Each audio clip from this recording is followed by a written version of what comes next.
Hello, I'm Dr. Frances Yahia, and we're going to continue with our archetypes class. And today we're talking about the most important archetype, which is the trickster. In astrology, we see it as Mercury. However, it's more than just Mercury. These are emanations from the sun and the moon, from the masculine and the feminine.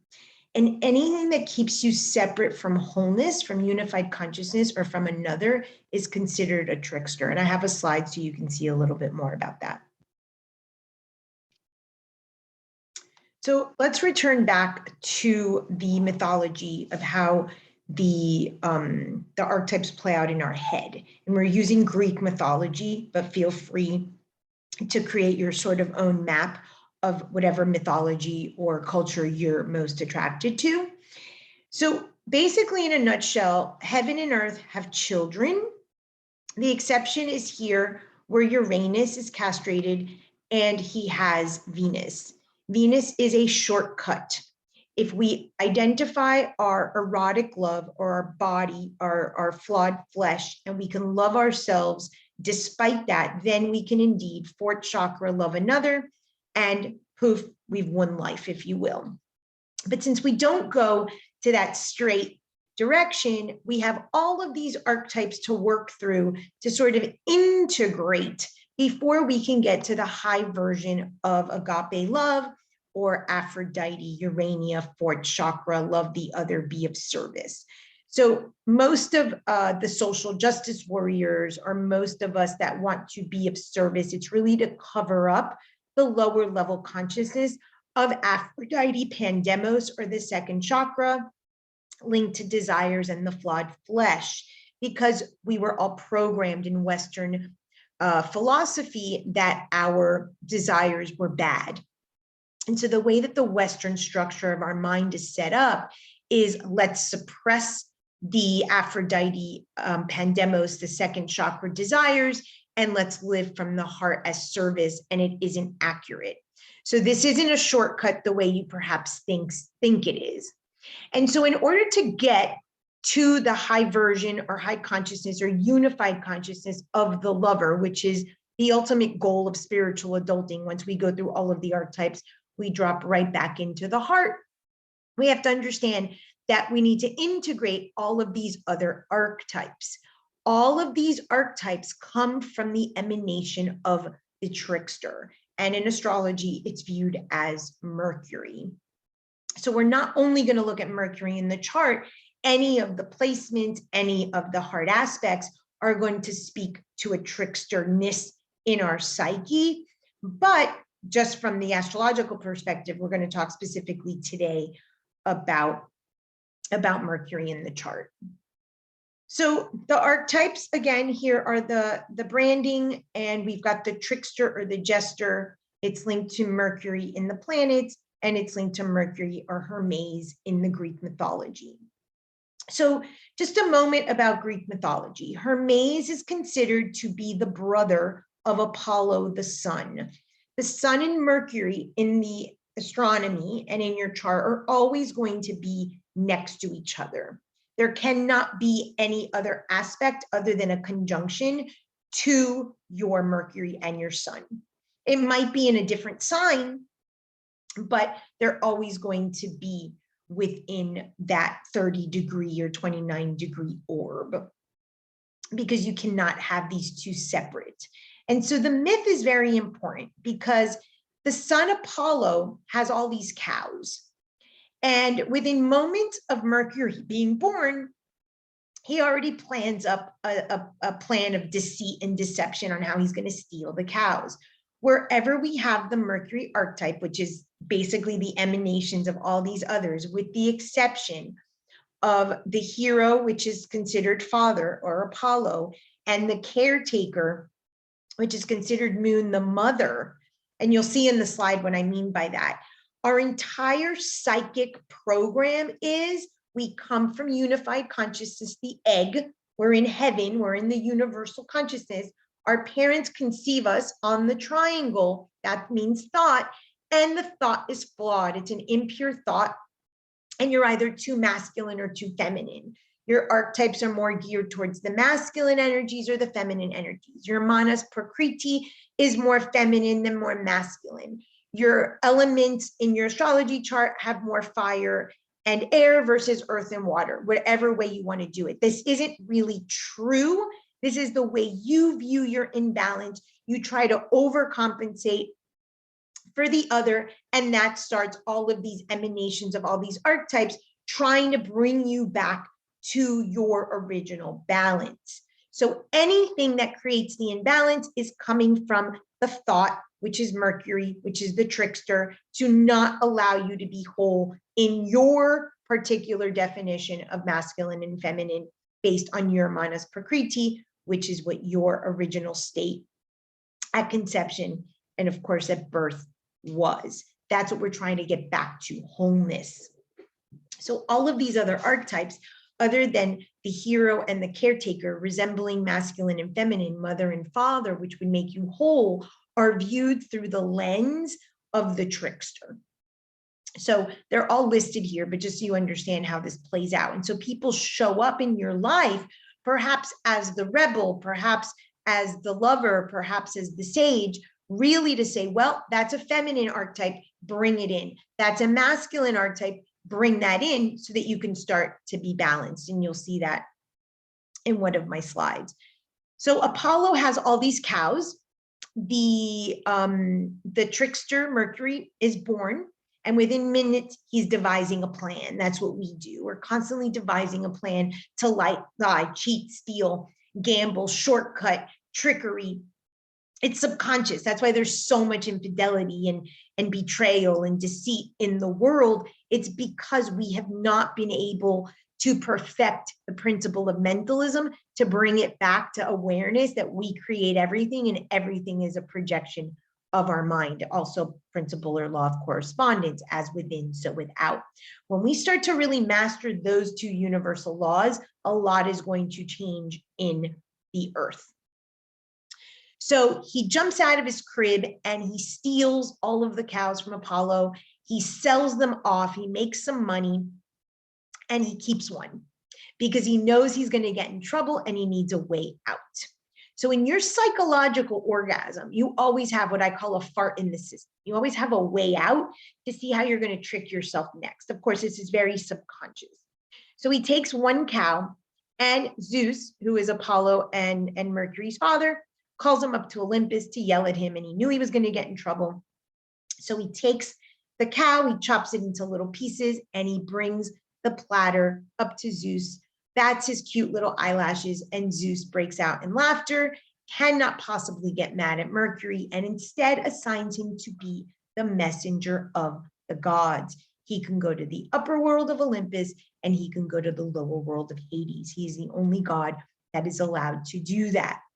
That teaches us that we're either in ego looking at the forward, what we're going to become, or in the past, what we once were. And we fail to have presence until we integrate these archetypes, these emanations of trickster, which are really emanations of our male, female, hero, caregiver archetypes, become whole again, unify our consciousness, then we can live in balance. So there's a lot here.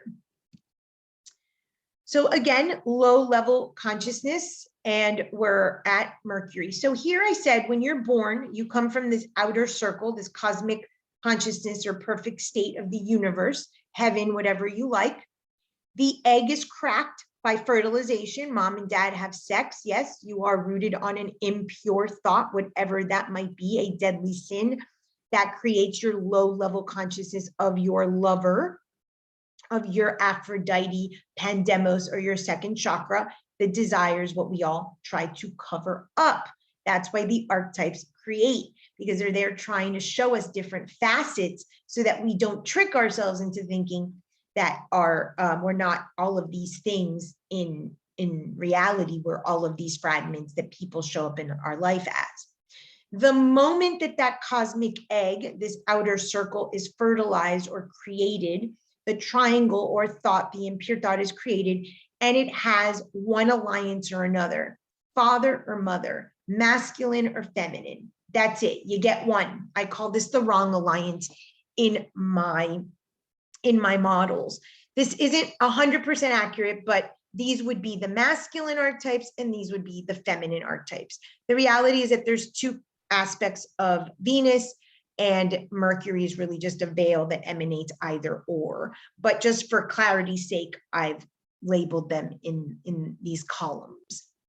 So if you encounter a Mars, you're working through your Mercury or your masculine archetype. If you identify more with your savior, rescuer, martyr, or those are the relationships you constantly attract, then perhaps you're trying to integrate more of the feminine or the mother. So we can start to see this deeper in some of the shadow work. So there's a high consciousness or a low consciousness. I hate to say this, but the trickster 99.9% of the time is a low consciousness. We do not live from a high state of consciousness, especially when it involves the trickster, which means all of the archetypes as emanations from that trickster, and especially if there's a hard aspect on the chart. That takes a lot of work, and that is a purpose of a lifetime. So that's just my starting point with most clients. And then we build from there. We see how we can make free will and good choices and use our fire appropriately to integrate these things so we don't keep repeating the same thing. So at the low consciousness, I have the trickster ego, and think of the ego as longing for something in the future when I have fill in the blank or what I was in the past. That is the trickster. And the trickster creator is when we're actually using our fire appropriately. Our ego, our personality, and our divine will and purpose are all integrated. And as a result, we're moving in the world, yes, through our divine purpose, our fire used appropriately, but we do need to wear masks because that's just part of life. And nowhere in spiritual literature does it say otherwise. The low consciousness needs to be balanced with the high level consciousness. So if you want to look at this, if you follow my triangle or my triad model, here's mother, father, child.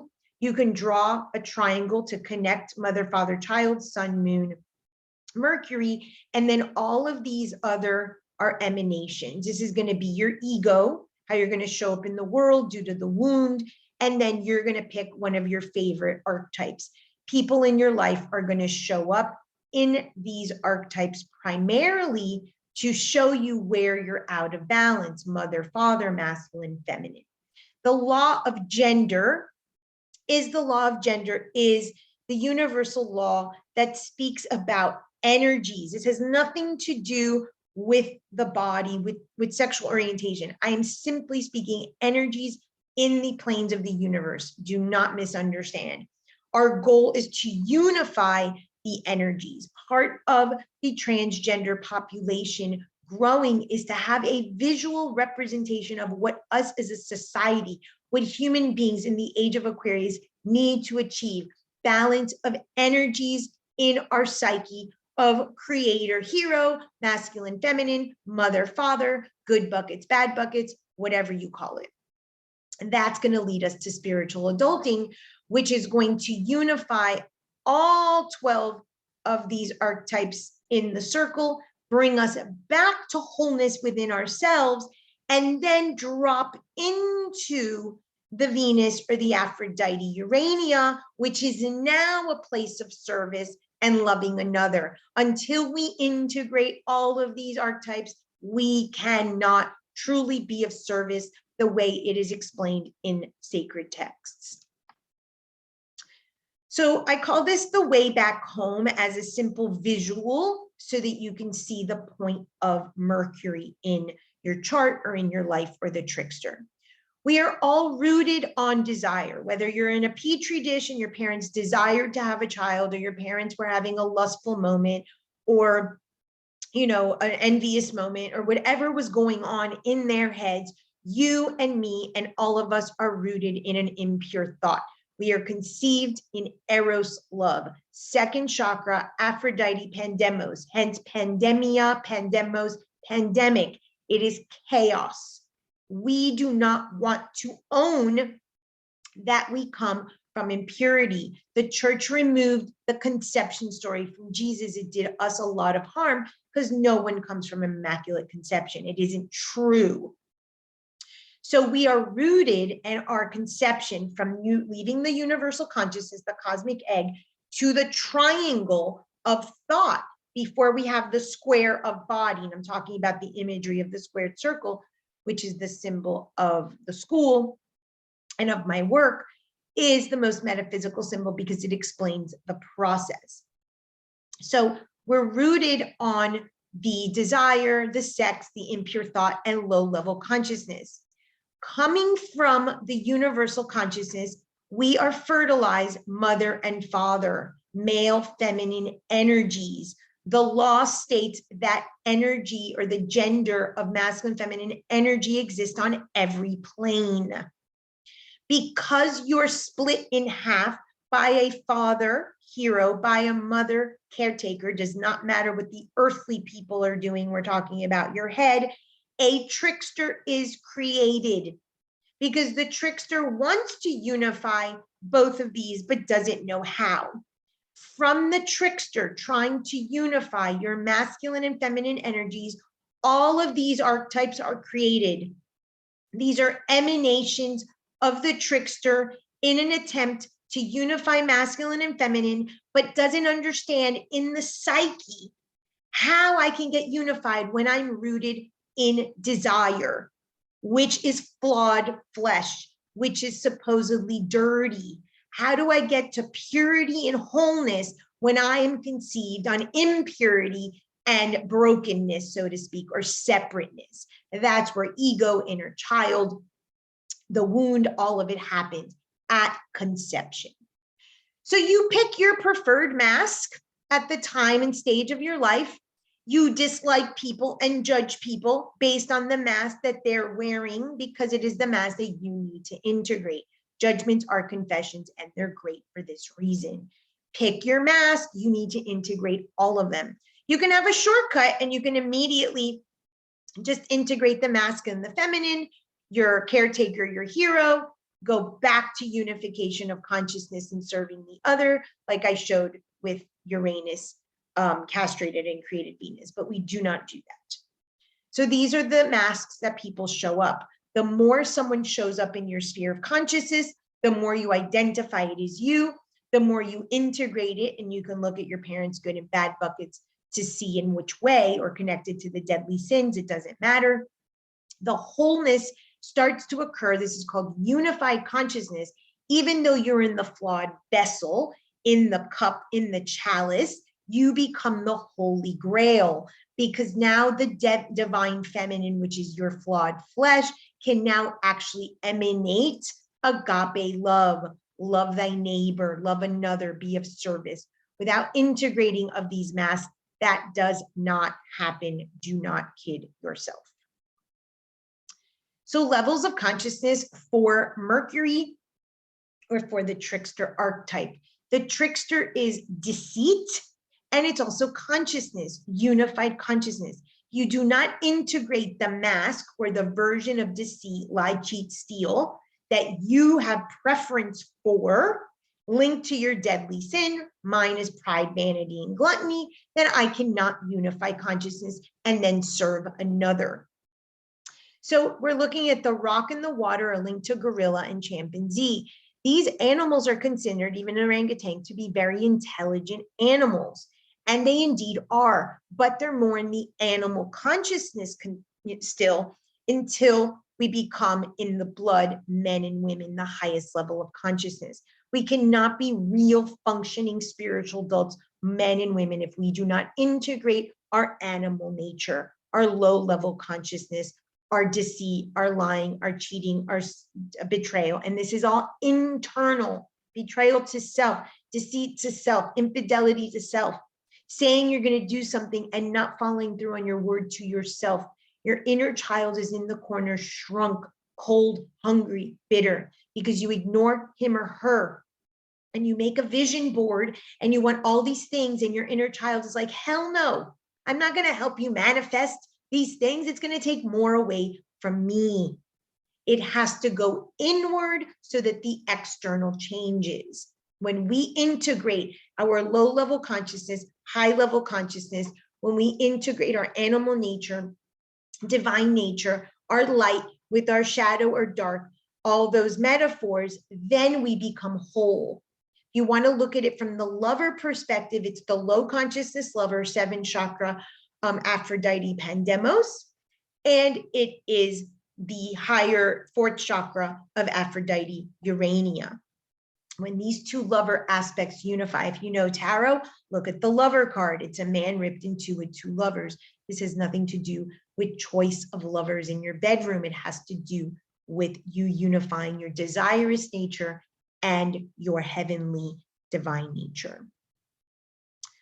So a shortcut that we can see, and this is by no means does this mean that if you have sun rising above your Mercury in your chart through the ascendant first, that you're more evolved, but it makes this unveiling, so to speak, a little easier. So it's a cute little trick. So in this person's chart, when the sun was here, if you were to tweak the chart back, the sun obviously comes through the ascendant first. So someone who has this in their chart perhaps have an easier time in unveiling or unmasking themselves because the sun comes out first and then the Mercury mask.